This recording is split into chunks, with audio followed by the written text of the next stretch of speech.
Okay, talking about things in pentatonic scales, you can use, the box approach. Don't worry about the 4 and the 7, and then you have this L, the foot of an L here. So it's the Longfellow. So we got that starting down here in this pattern. All right. Now, what do we build after? We got the S2L. We know we have this much of it.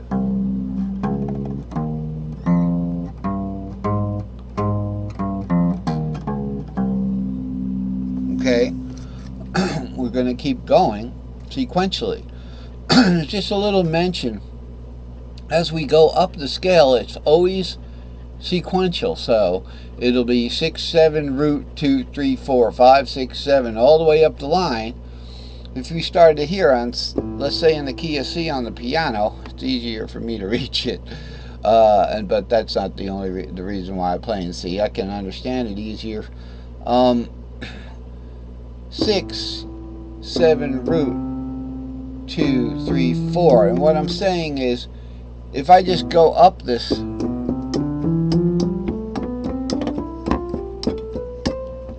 we're practically up there already, or there. I'm not sure which one. That's really not music. That's just learning the scale. Okay, sorry. That's just doing the scale. But we certainly have to know how to do this stuff first. Then we can make beautiful music.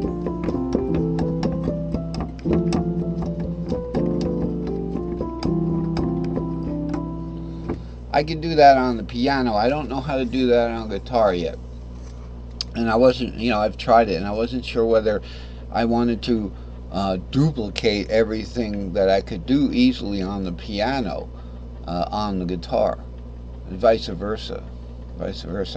So, but certainly we do have to learn how the scale goes from anywhere in the scale. And that's why this is fixed. This pattern is fixed. Now there's two patterns.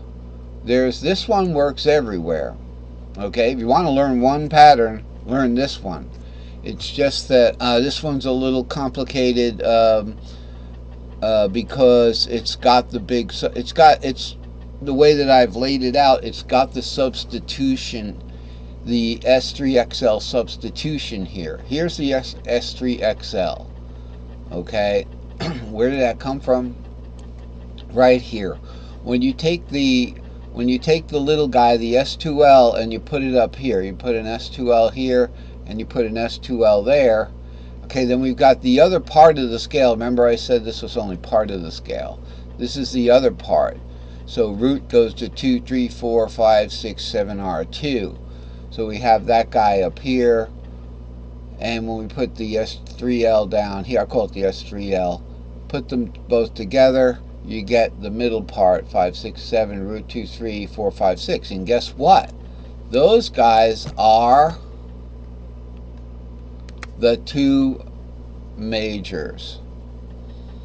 The two majors. Actually, there's three majors. I don't know why I put two majors there.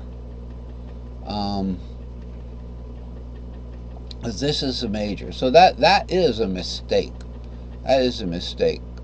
I'll just show you what I mean about, well, because Lydian is a major. It is a major. So, and then what over here? The modal 4th and 7th is up here. We're going to borrow, the 4th and 7th. Yeah, well, I labeled the 4th there. But, really, there's three majors in there. There's three majors. So we'd have to do something like this.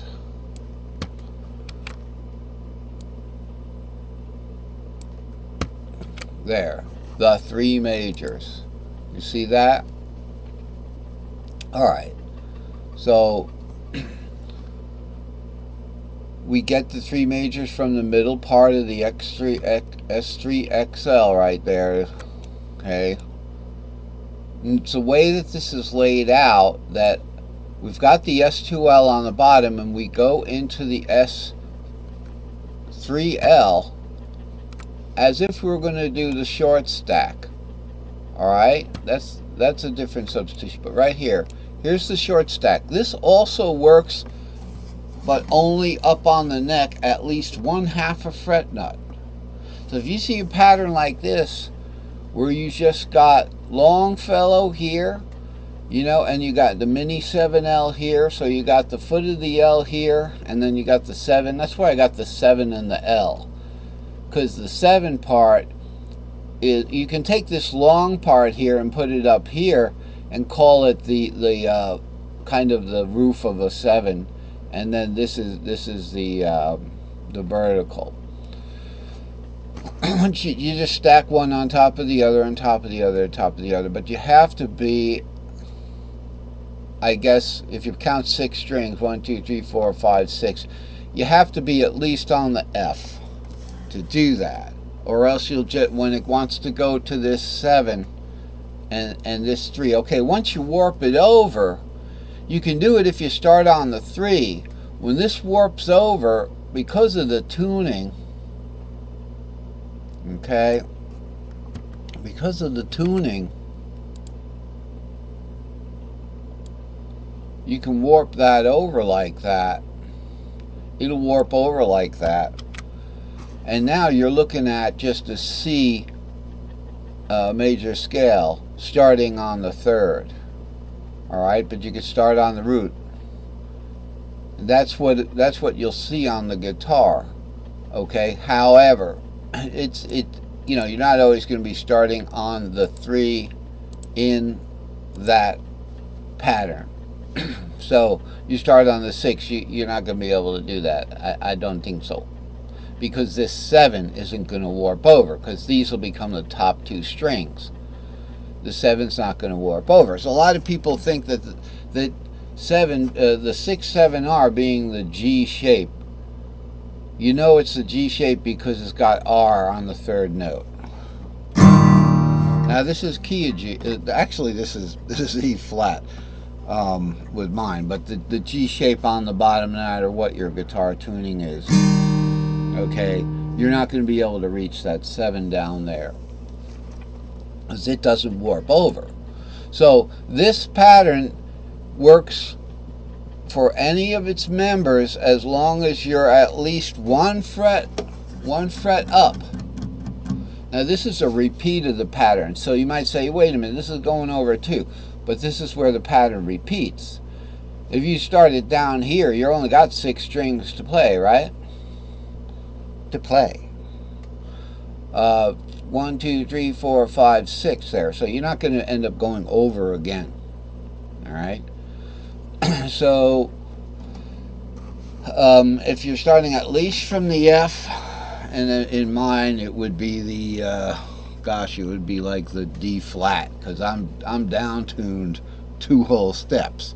So this is my favorite, one of my favorite chords, you know, the D flat.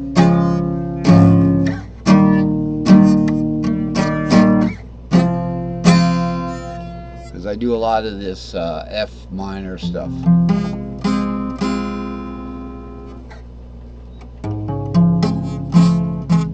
Whoa. Anyway, I'll show you something like that later on. That's just going down a 4th, actually, just taking the shape that you're playing and playing it to a string down, you know. But instead of being a 4th down, it's the 3rd, because you're on F minor here. If you want to go to the open, that's a 4th. I wanted to hit 1/2 fret up there, so I went from here down 1 string and over 1. But I didn't play it. I just thought, you know, it'd be nice. My fingers aren't awake today. I have to keep on waking up and drinking my iced coffees. That's after I've had the hot stuff. So we know where these patterns come from, and this pattern works, okay, as long as you're at least 1 fret nut up. So let's say I start on this D flat here. It'll be